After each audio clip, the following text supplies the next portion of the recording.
Breaking stone చెప్పులండి. అయితే sir ఏంటంటే మన వీడియోస్ చాలా అంటే చాలా చూసిరంట.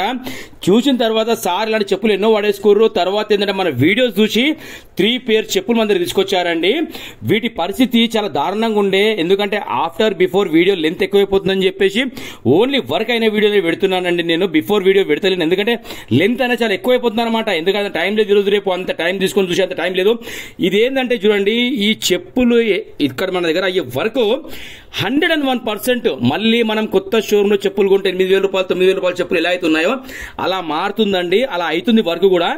ఈ వుడ్ చూడండి మీరు ఎంత వర్క్ అయిందంటే దీనికి నేను చెప్తున్నా కదా, మన వర్క్ ఏదున్నా సరే హార్ట్ఫుల్ వర్క్ ఉంటుందండి. నేను ఏంటంటే కస్టమర్ వచ్చిన తర్వాత అతను చూసిన తర్వాత బాబు ఇది ఇట్లుంది అని అడగొద్దనే మైండ్ కాన్సెప్ట్. చిన్నప్పటి నుంచి కూడా ఏంటంటే ఎవరు చేయని పని మనం చేయాలి, మనం ఒక డిఫరెంట్ గా ఉండాలి అన్నదే నా మైండ్ కాన్సెప్ట్. చాలా మంది ఏమనుకుంటున్నారంటే ఈ వీడియో చూసిన తర్వాత ఈ సోల్ మీరు కొత్త తెస్తారేమో అని ఫీల్ అవుతారు చాలా మంది. లేదండి, ఈ సోల్ వచ్చి కంపెనీ సోలే. కింద ఏదైతే ఉందో కింద కంపెనీ సోలే అది. ఎందుకంటే కంపెనీ సోల్ దాని బయట అమ్మడ సోల్స్, ఈ చెప్పుకున్న సోలే అది. పైన చూడండి మీ ఫినిషింగ్ ఎలా వచ్చిందో, దీని అవుట్పుట్ చూడండి. ఒక్కసారి చూస్తే నేను చెప్తున్నా కదా, సైడ్ లో ఫినిషింగ్ చూడండి మీరు. ఆ కింద సోల్ ఫినిషింగ్ అవ్వనివ్వండి, ఆ పైన వుడ్ ఫినిషింగ్ అవ్వనివ్వండి, అవి కొద్దిగా క్రాకర్స్ వచ్చినా కూడా కనబడతలేవండి. కనబడతాయి, లైట్ కనబడతాయి. ఈ వుడ్ వచ్చి క్రాకర్స్ ఎక్కడ లేవు, క్రాక్స్ లేవు. ఈ సోల్ చూడండి మీరు. చాలా మంది ఏం కన్ఫ్యూజ్ అయిపోతారు అంటే నేను సోల్ మార్చిన అనుకుంటారు. లేదండి, అది కంపెనీకి వచ్చిన సోలే. మొత్తం కంపెనీ ప్రోడక్టే. మొత్తం మనం ఏం చేస్తామంటే పైన స్టాప్స్ విడదీస్తాము, కింద సోల్ విడదీస్తాము, ఆ మధ్యలో వుడ్ ఏదైతే ఉందో అది నానబెడతామండి మనము. అది 1 డే నానబెడితే అప్పుడు ఏంటంటే దాని జిడ్డు ఉన్నా, మైల ఉన్నా, మురికి ఉన్నా, అది ఎలాంటిది ఉన్నా సరే క్లీన్ అయిపోతుంది. మనకు ఎంత క్లీన్ అయిపోతుంది అంటే మళ్ళీ మనం కొత్తగా ఉంటే ఎంత ఉంటుందో అంత క్లీన్ అయిపోతుందండి. ఈ 3 ఆఫ్ పేర్స్ కూడా ఒకసారివే. ఈ సైడ్ లో మీరు చూస్తారు కదా, 101% వర్క్ అండి మన దగ్గర. నేను చెప్పడానికి రీజన్ పదే ఏంటంటే మీరు పెట్టే ప్రతి రూపాయి కూడా నాణ్యమే. ఇప్పుడు చాలా మంది ఏమంటారు అంటే బాబు మీ దగ్గర కాస్ట్ ఎక్కువ ఉన్నాయి. అవును ఉంటాయి, కాస్ట్ ఎందుకు ఉంటాయంటే మనం ఏంటంటే సార్ మనం పని చేస్తున్నప్పుడు మన మనసు బాధపడొద్దు. అరే నేను తక్కువ తీసుకుని పని చేస్తున్నా, ఈ సార్కి ఎట్లా పైన పని చేద్దాము అని మనకు అనిపించొద్దు.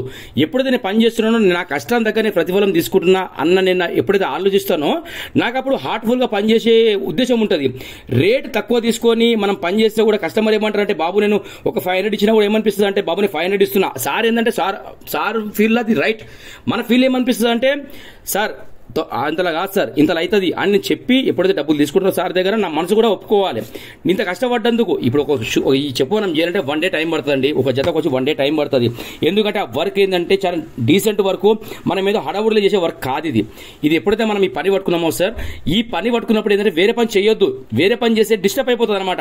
ఈ స్టాప్స్ ఏంటంటే యథావధి స్థానంలో పెట్టాలి. ఇంకోటి ఆ సోల్ కూడా మనం మంచిగా వాడాలి. అదే మన దగ్గర హీట్ పేస్టింగ్ ఉంటుంది. మనం ఏంటంటే ఏదైతే వర్క్ చేస్తున్నామో 101% అది నా మనసుకు నచ్చితేనే కస్టమర్కి నేను ఇస్తా. ఒకవేళ నచ్చకపోతే ఈ సోల్ మొత్తం తీసి మళ్ళీ వేరే సోల్ ఇస్తా తప్పితే నేను సార్ కన్విన్స్ చేయ. సార్ ఇది ఇట్లుంటుంది సార్, అట్లుంటుంది సార్, అట్లా కాదు. వచ్చిన తర్వాత సార్ ఆఫ్టర్ బిఫోర్ సార్ తెలుస్తుంది. ఎందుకంటే సార్ చెప్పులు కాబట్టి సార్ ముందు ఎలా ఉందో తర్వాత ఎలా ఉందో సార్ ఈజీ గుర్తుపట్టేసుకుంటారు.